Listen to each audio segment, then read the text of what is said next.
नमस्कार, India voice देख रहे हैं आप और मैं हूं आपके साथ शिवम दुबे। इंडिया वॉइस के खास कार्यक्रम खबर दिन भर में आप सबका स्वागत है। बुलेटिन की शुरुआत करेंगे उत्तर प्रदेश के अमेठी में परिवार के साथ शिक्षक की हत्या मामले में पुलिस ने सनसनीखेज खुलासा किया है। पुलिस के मुताबिक आरोपी चंदन वर्मा ने अकेले ही पूरी वारदात को अंजाम दिया था। गुरुवार शाम अकेले ही बुलेट से टीचर सुनील कुमार के घर पहुंचा था, पर दरवाजा खटखटाया और दरवाजा खुलने पर उसने 32 बोर के अवैध पिस्टल से वारदात को अंजाम देकर वहां से चंपत यानी फरार हो गया। पुलिस ने चंदन के व्हाट्सएप से खुलासा करते हुए बताया कि उसने लिखा था कि 5 लोग मरेंगे, यानी टीचर सुनील कुमार, उसकी पत्नी पूनम और 2 बेटियों की हत्या के बाद चंदन खुद को भी मारना चाहता था। चंदन वर्मा ने 4 लोगों की हत्या में कुल 7 गोलियां चलाई थी, जिसके खोखे मौके से बरामद हुए। पोस्टमार्टम के मुताबिक शिक्षक को 3 गोलियां लगी, जबकि 2 गोलियां पत्नी को लगी। एक गोली बच्चों से निकाली गई है। तो वहीं यूपी पुलिस एसटीएफ ने इस जघन्य हत्याकांड के मुख्य आरोपी चंदन वर्मा को अरेस्ट कर लिया है। इसके अलावा उसकी बहन, उसके जीजा और उसके साथ 4 और लोगों को हिरासत में लिया गया है। पुलिस का यह कहना है कि हत्याकांड की तह तक पहुंचने के लिए सभी संभावित कड़ियों की गहराई से जांच की जा रही है और आरोपियों के रिश्तेदारों से भी पूछताछ की जा रही है।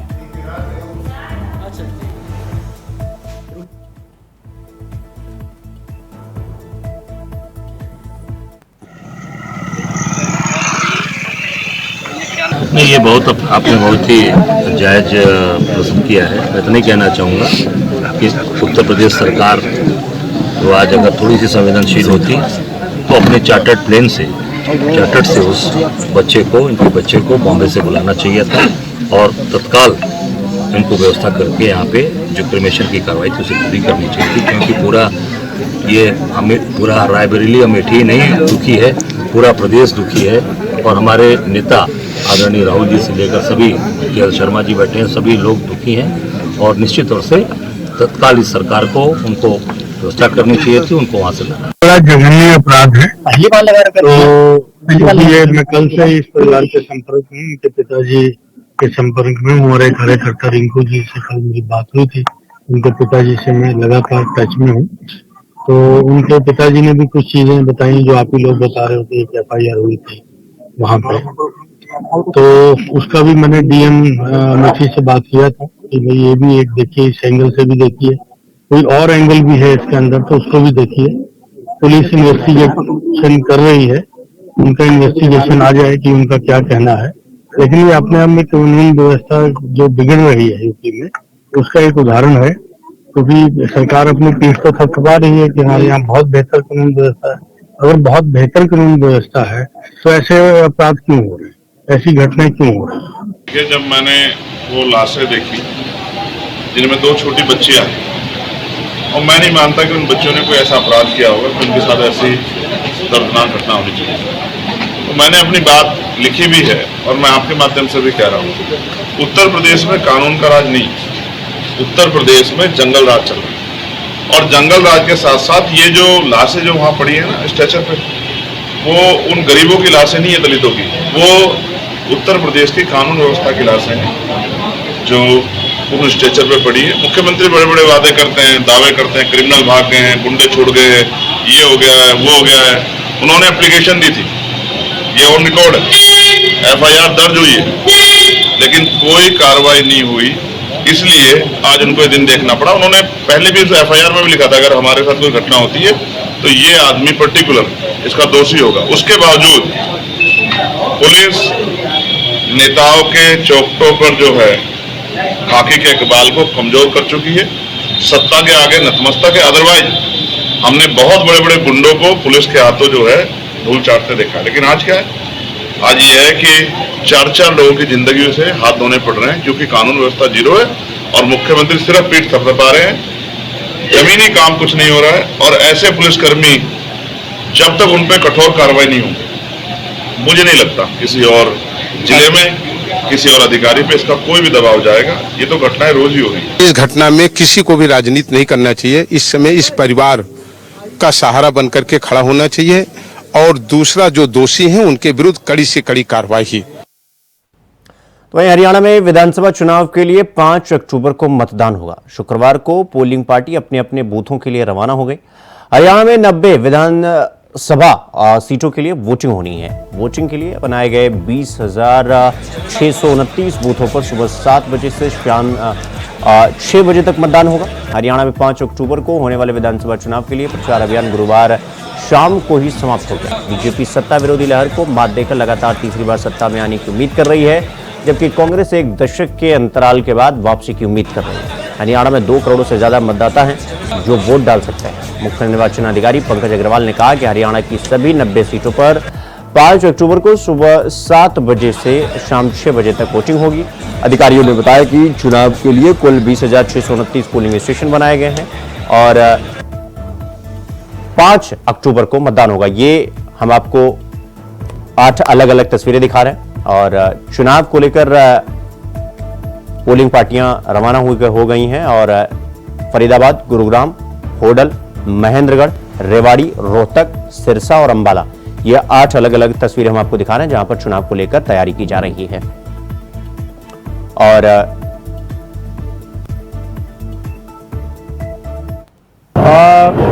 जनरल इलेक्शन विधानसभा हरियाणा 2024 कल होने जा रहे हैं।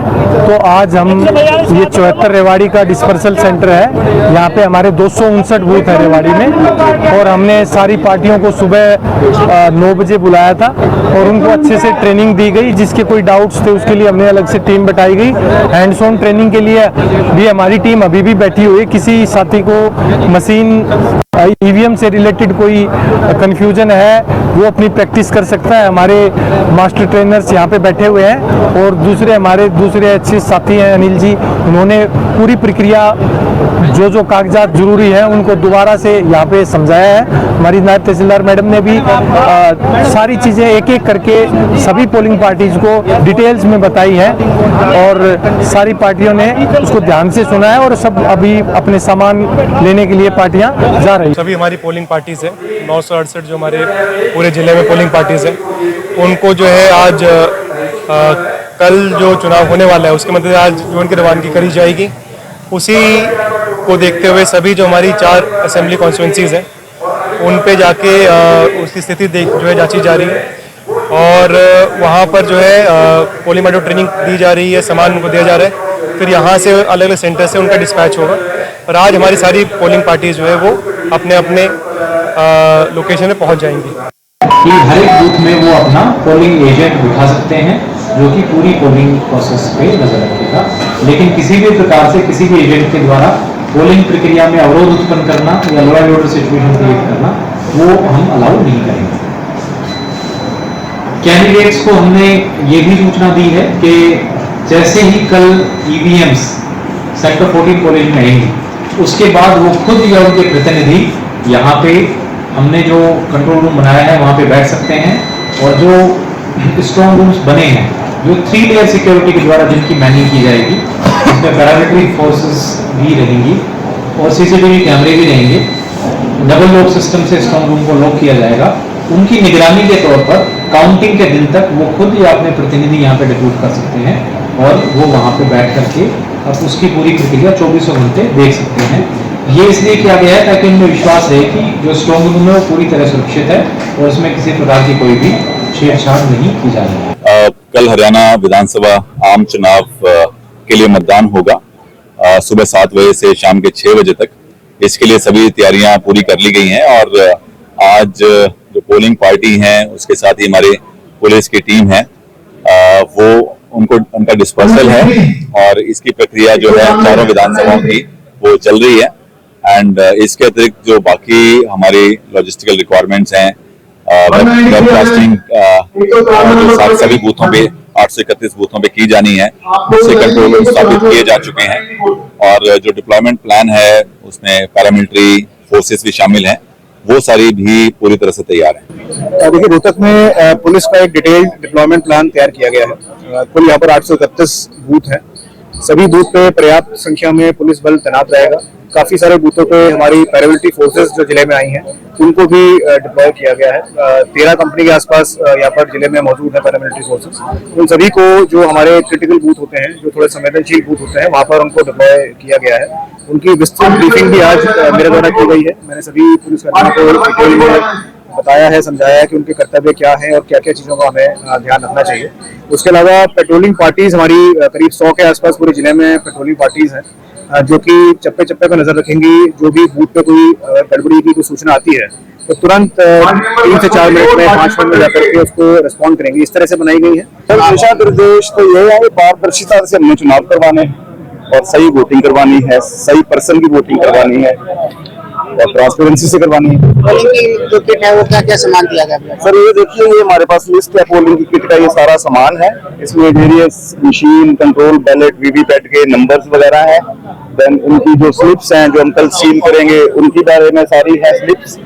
हमारे पास मार्ड कॉपी है इलेक्ट्रोल रोल की, जिसके अंदर लेटेस्ट इंफॉर्मेशन जो भी पिछले 2-3 दिन में चेंज हुई होंगी वो है हमारे पास। कोई डेड वोटर हो गया है या कोई शिफ्ट हो गया है। विधानसभा चुनाव के लिए हम पूरी तरह से तैयार हैं।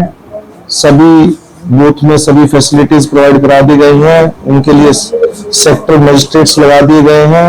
19 सेक्टर मजिस्ट्रेट हमने लगाए हैं और 2 रिजर्व में 21 सेक्टर मजिस्ट्रेट्स हैं। उनके साथ पुलिस फोर्स रहेगी और वो लॉ एंड ऑर्डर को कल के लिए देखेंगे। जनता से यही अपील है कि पुलिस प्रशासन पूरा मुस्तैद है। जैसा कि आप देख रहे हैं, पैरामिलिट्री की 11 कंपनी हमारे पास है। 4,500 फोर्स हमारी जिला पुलिस की है। IRB की हमारी एक कंपनी है। तो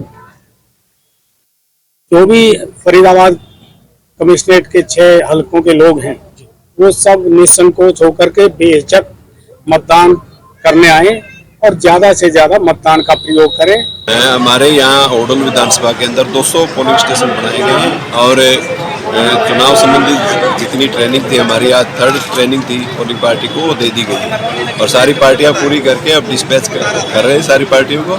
आधा घंटे में सारी पार्टियां भेज देंगे। तो सर कोई एक्स्ट्रा भी मशीन रखी गई, अगर कोई खराबी आ जाती है तो? मशीनें हमारी सेक्टर ऑफिसरों को अलॉट होती है। मान लीजिए ड्यूरिंग पोल या ड्यूरिंग मॉक पोल कोई मशीन खराब होती है, रिप्लेसमेंट के लिए हमारे सेक्टर ऑफिसरों के पास मशीनें होती है और वो अपने फील्ड में होती है। तो आज हमारी जितनी विधानसभा क्षेत्र में 1000 से ज्यादा पोलिंग पार्टीज हैं, 5 निर्वाचन। तो हरियाणा विधानसभा चुनाव 2024 के प्रचार के आखिरी दिन प्रदेश में कुछ ऐसा हुआ जिसका अनुमान शायद ही किसी राजनीतिक पंडित ने लगाया होगा। दरअसल गुरुवार को अशोक तंवर ने 5 साल बाद फिर से कांग्रेस में घर वापसी कर ली। हैरानी की बात तो यह है कि जिस भूपेंद्र सिंह हुड्डा से मतभेद के बाद उन्होंने पार्टी छोड़ी थी और कांग्रेस के वरिष्ठ पर्यवेक्षक अजय माकन की मौजूदगी में हरियाणा बीजेपी नेता अशोक तंवर कांग्रेस में शामिल हो गए। तो वहीं अशोक तंवर ने कहा कि पिछले कुछ दिनों में कांग्रेस ने राहुल गांधी और मल्लिकार्जुन खड़गे के नेतृत्व में भारत जोड़ो यात्रा और ऐसे अन्य कार्यक्रम आयोजित किए। भारत जोड़ो यात्रा ने देश को एक दिशा दी और लोगों में कांग्रेस पार्टी के प्रति विश्वास पैदा हुआ।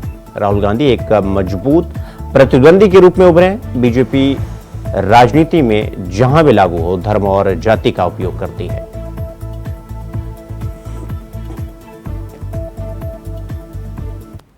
सबने देखा कि किस तरीके से चाहे वो भारत जोड़ो यात्रा हो, चाहे तमाम इस तरीके के कार्यक्रम जो कांग्रेस पार्टी ने चलाए राहुल जी के नेतृत्व में, खड़गे जी के नेतृत्व में, सोनिया जी के नेतृत्व में, उसने पूरे देश को एक दिशा देने का काम किया।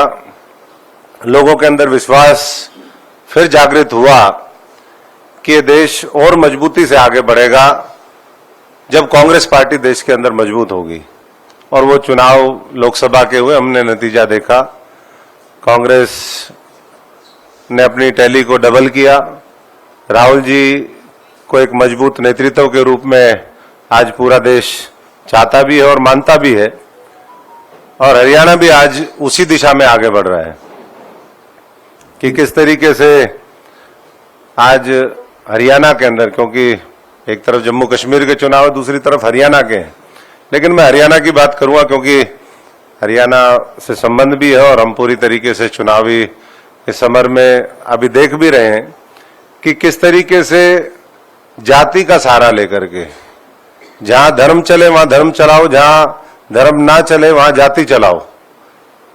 ये आज मैं समझता हूं कि भारतीय जनता पार्टी की नीति है और इसको देख करके और हमें और ज्यादा मैं समझता हूं कि हाथ हुआ। और यही सब देख करके आज हमने फैसला लिया, कल राहुल जी की उपस्थिति में महेंद्रगढ़ के अंदर मैंने पुनः कांग्रेस पार्टी को ज्वाइन किया। तो यहां पर रुकेंगे एक छोटे से ब्रेक के लिए। खबरों का सिलसिला जारी है, फौरन लौट रहा है। ब्रेक के बाद एक बार फिर आप सबका स्वागत है मेरे साथ। रुक करेंगे अगली खबर की ओर। दिल्ली पुलिस की स्पेशल सेल ने केंद्रीय एजेंसियों के इनपुट के आधार पर 4 कुख्यात ड्रग तस्कर को गिरफ्तार किया। एक बड़े अंतर्राष्ट्रीय कॉकटेल का भंडाफोड़ किया। इनके कब्जे से 562 किलो कोकेन और 40 किलो थाईलैंड का ड्रग्स जब्त किया गया है। तो वहीं दूसरी तरफ इस मामले को लेकर सियासत का पारा भी 7वें आसमान पर पहुंच गया है। बीजेपी नेता गौरव भाटिया का बयान सामने आया है। इसमें उन्होंने कहा कि बीजेपी ने प्रेस कॉन्फ्रेंस कर 5,000 करोड़ रुपए की नशे की खेप की बात कही थी, जो प्रशासन और पुलिस की तत्परता से पकड़ी गई। हरियाणा की जनता हैरान है, गुस्से में है कि क्या ये किस तरह की ये कांग्रेस है। सुनिए।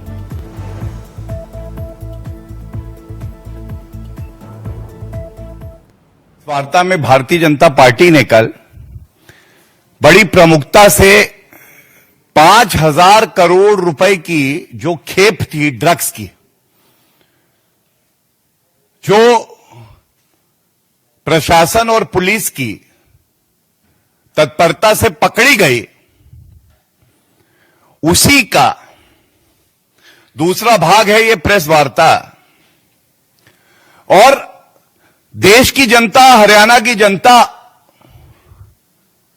अचंभित है, आक्रोशित है, क्योंकि ये कैसी सी कांग्रेस है।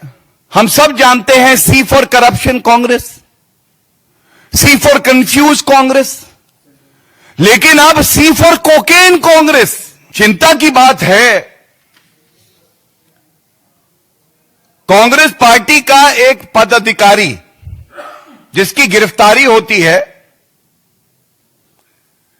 इसके पकड़े जाने के बाद जनता पुलिस को शाबाशी दे रही है,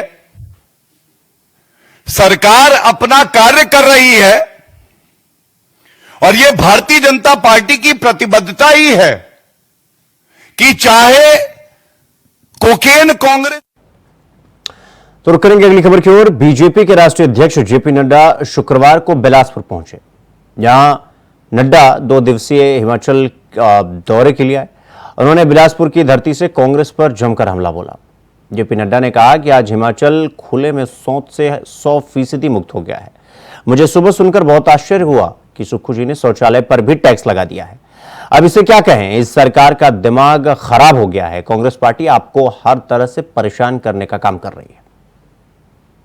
के लिए बहुत ही खुशी की बात है और मैं उसके लिए आपको धन्यवाद देता हूं कि लोकसभा के चुनाव में आप सब ने 4/4 100% नतीजा हिमाचल से दिया। इसके लिए आपको बधाई देता हूं।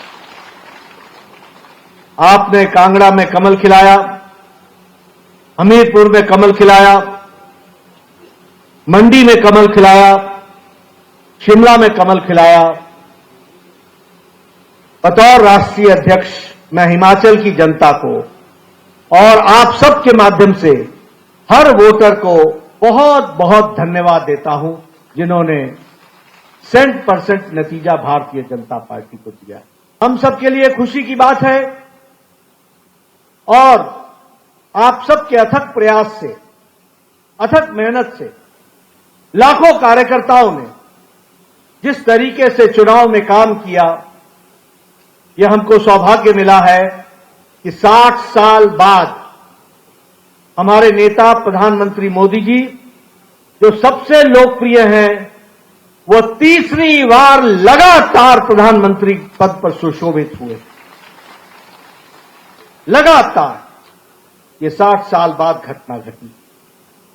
और मुझे इस बात की भी खुशी है कि उड़ीसा में आप लोगों के शुभकामनाओं से पहली बार विशुद्ध भारतीय जनता पार्टी की सरकार बनी और आंध्र प्रदेश में विशुद्ध एनडीए की सरकार वहां भी बनी। और कुल मिलाकर के 18 प्रदेशों में एनडीए की सरकार हुई और 13 प्रदेशों में आज भारतीय जनता पार्टी की विशुद्ध सरकार बनी है। यह भी हम आप सबके सामने कहना चाहते हैं। आप लोगों की अथक मेहनत के कारण, आप लोगों की ताकत के कारण आज हम 98% के भूभाग पर भारतीय जनता पार्टी का कमल खिला हुआ है और 97% की जनता पर भारतीय जनता पार्टी को उन्होंने अपना मत दिया है और उसको आगे बढ़ाया है। ये हम सबके लिए बहुत ही, चाहे आपको सिलेंडर देने की बात हो, उज्ज्वला योजना की बात हो, चाहे स्वच्छता अभियान में आपको टॉयलेट्स देने की बात हो, आज हिमाचल 100% ओपन डेफिकेशन फ्री हो गया है। और मुझे बड़ा आश्चर्य लगा यार, सुबह सुनने को मिला कि सुक्खू जी को देखो, उसने टॉयलेट पर भी टैक्स लगा दिया। अब इसको क्या कहे, मति भ्रष्ट बोले, क्या बोले, बुद्धि भ्रष्ट बोले, क्या बोले? इस सरकार की मति भ्रष्ट हो गई, बुद्धि भ्रष्ट हो गई। बोलो, ऐसी सरकार को रहने देना है क्या? चलो जोर से बोलो, ऐसी सरकार को रहने देना है क्या? रुक करेंगे अगली खबर की ओर। देवरिया जिले में शुक्रवार दोपहर में एक भयावह घटना घटी। स्कूल से परीक्षा देकर साइकिल से घर लौट रही 2 छात्राओं को रास्ते में रोककर बाइक सवार शोहदे छेड़खानी करने लगे। शोहदे के चंगुल से अपने आप को बचाकर दोनों छात्राएं चिल्लाते हुए वहां से भागी। इस दौरान एक बच्ची साइकिल समेत खेत में जा गिरी। लड़कियों का शोर सुनकर ग्रामीण मौके पर पहुंचे, मगर आरोपी तब तक बाइक से भाग निकले। पीड़ित छात्राओं के परिजनों ने 4 अज्ञात लोगों के खिलाफ तहरीर दी है। घटना का सीसीटीवी फुटेज भी वायरल हुआ है। पुलिस वायरल फुटेज के आधार पर जांच पड़ताल करने में जुट गई है। घटना तरकुलवा थाना क्षेत्र की है। जनपद में तरकुलवा थाना क्षेत्र का मामला है, जहां 2 बालिकाओं को कुछ बाइक सवारों द्वारा परेशान करने, उनका पीछा करने का ये मामला आया है। जो भी तहरीर हमको मिली है उसके आधार पर संबंधित धाराओं में कोर्ट पंजीकृत कर लिया गया है और पुलिस की 5 टीमें इस संबंध में बनाई गई है। सीसीटीवी फुटेज भी हम लोग देख रहे हैं और कुछ डेफिनेट लीड्स हम लोग के पास में है। जल्दी ही जो अपराधी है उन्हें गिरफ्तार कर लिया जाएगा। तो वहीं दिल्ली के पूर्व मुख्यमंत्री अरविंद केजरीवाल ने शुक्रवार को सीएम आवास छोड़ दिया। राष्ट्रीय राजधानी के 6 फ्लैगस्टॉप रोड स्थित आवास को उन्होंने खाली कर दिया है और दिल्ली में अरविंद केजरीवाल का नया पता लुटियन दिल्ली में फिरोज शाह रोड पर बंगला नंबर 5 होगा। अपने पत्नी और बच्चों संग केजरीवाल इस नए घर में शिफ्ट हो गए। सीएम पद छोड़ने के बाद उन्हें सरकारी आवास भी खाली करना था। ऐसे में केजरीवाल अपने विधानसभा क्षेत्र नई दिल्ली के आसपास ही एक घर चाहते थे।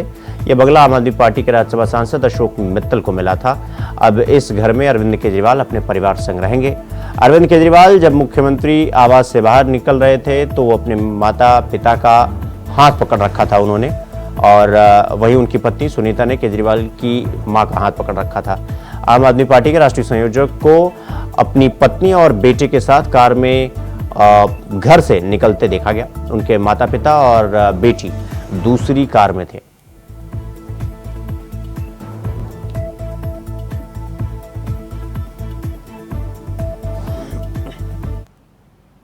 तो महाराष्ट्र विधानसभा के डिप्टी स्पीकर नरहरी झिरवल ने शुक्रवार को मंत्रालय की 3री मंजिल से छलांग लगा दी।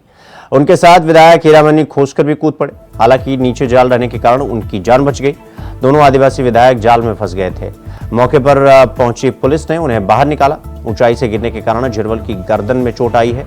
उनका ब्लड प्रेशर भी बढ़ गया है। उनकी जांच के लिए डॉक्टरों की एक टीम मंत्रालय पहुंची।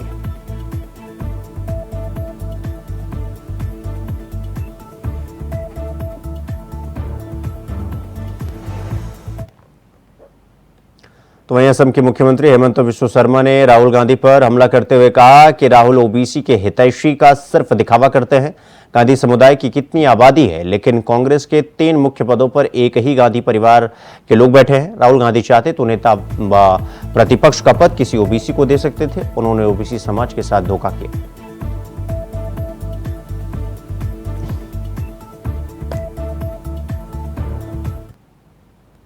तो खबर दिन भर में फिलहाल अभी के लिए बस इतना ही। देश और दुनिया की तमाम खबरों को देखने के लिए देखते रहिए इंडिया वॉइस। नमस्कार।